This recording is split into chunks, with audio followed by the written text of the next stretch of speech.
Assalamualaikum warahmatullahi wabarakatuh. Nama saya Siti Juwaria, pendamping PKH Kecamatan Bungbulang, Kabupaten Garut.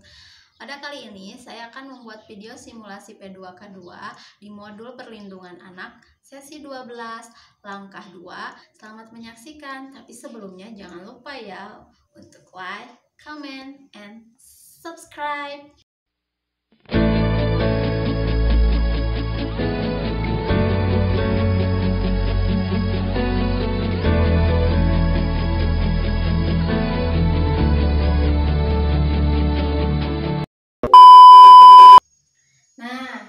Ibu-ibu, bapak-bapak, sekarang kita akan belajar mengenai pengertian penelantaran. Di sini apakah ada ibu-ibu dan bapak tahu tentang penelantaran terhadap anak? Coba siapa yang mau jawab? Saya, Bu. Ya, silakan Pak Inong. Apa-apa? Tidak diurus.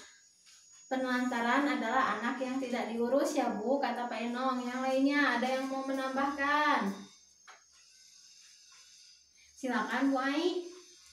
Ya, betul. Penelantaran terhadap anak adalah anak yang kekurangan kasih sayang dari orang tuanya. Nah, Ibu dan Bapak, sekarang buku pintarnya dibawa apa tidak? Dibawa. Dibawa. Silakan. Sekarang buka halaman 33 ya.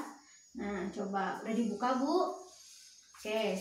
Nah, di situ ada kisah tentang anak bernama Tasripin. Di sini siapa yang mau sukarela membacakannya? Ada yang mau sukarela untuk membacakannya? Saya, Bu, boleh. Silakan. Yang lainnya, coba dengarkan dengan baik-baik ya. Mulai, Bu. Ya. Kisah Tasripin, bocah 12 tahun yang harus menghidupi ketiga adiknya. Jakarta.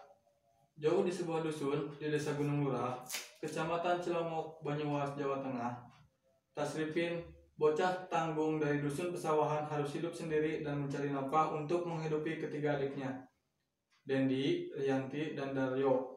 Tasripin harus bekerja di sawah agar adik-adiknya tetap bisa makan.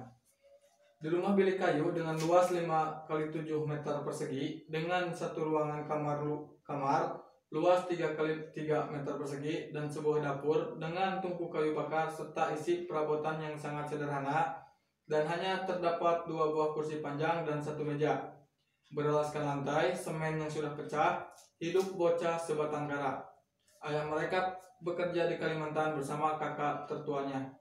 Sementara ibunya meninggal akibat tertimbun longsor saat sedang mencari pasir 1 tahun yang lalu.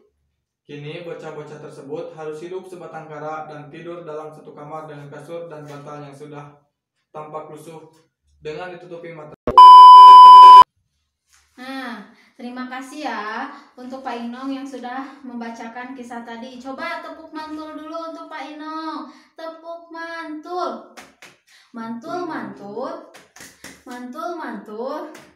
Mantap, betul. Oke, tepuk tangan untuk kita semua. Nah, Bu, pas setelah tadi dibacakan kisah Tasripin, saya mau nanya nih, apa saja pekerjaan dan tanggung jawab yang dilakukan oleh Tasripin dalam menghidupi adik-adiknya? Coba di sini siapa yang mau jawab? Silakan, Bu Aisyah. Betul ya. Tadi berdasarkan kisah Tasripin yaitu bekerja di sawah. Ada lagi yang lain yang mau menambahkan?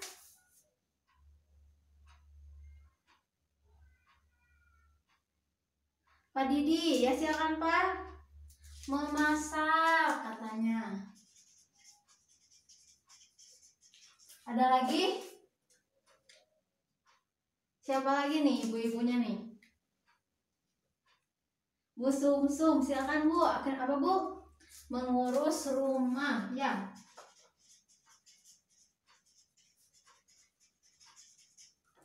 Ada lagi yang lain yang mau menambahkan? Bapak-bapaknya satu orang lagi. Mengajarkan ngaji. Mengajarkan mengaji, ya kata Pak Doin.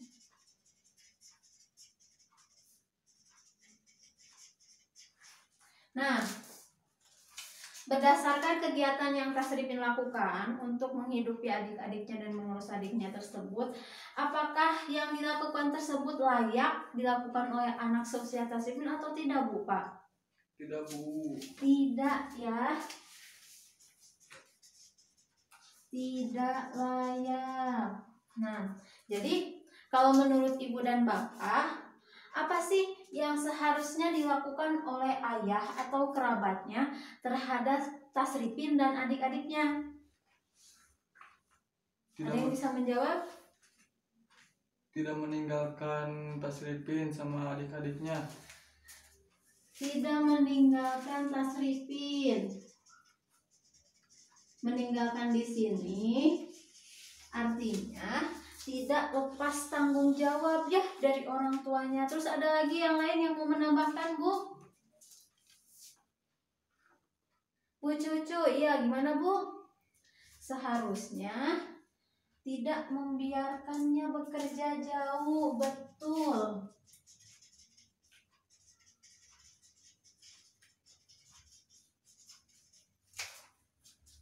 Nah,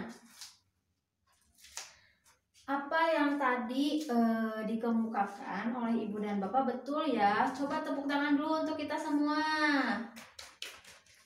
Nah,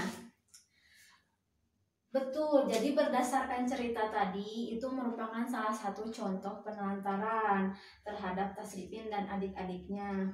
Bahwa penelantaran itu tidak dibenarkan untuk dilakukan karena kewajiban orang tua untuk memberi kebutuhan dasar anak termasuk kasih sayang, jasmani, rohani, dan sosial itu merupakan tanggung jawab orang tua dan kebutuhan yang harus dipenuhi oleh orang tua terhadap anak-anaknya ya. Nah, Ibu dan Bapak masih buka buku pintarnya, Bu? Masih. Silakan buka halaman 35 ya. Nah, udah dibuka, Bu, Pak, buku pintarnya. Di situ ada pengertian penelantaran. Sudah dibuka? Sudah ya.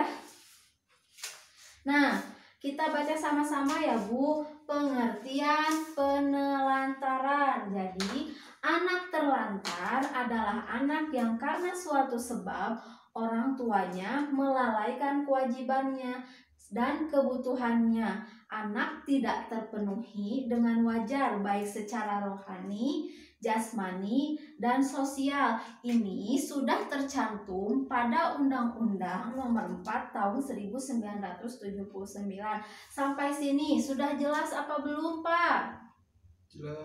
Jelas ya. Jadi berdasarkan yang tadi, pernah nggak sebelumnya Ibu dan Bapak melihat penelantaran di sekitar Ibu dan Bapak? Alhamdulillah belum. Alhamdulillah belum ya. Mudah-mudahan di lingkungan kita ini tidak ada penelantaran anak ya, Bu, Pak. Karena apa? Ketika anak terlantar, yang menjadi korbannya itu adalah anak itu sendiri, masa depannya nanti ya. Begitu. Terima kasih.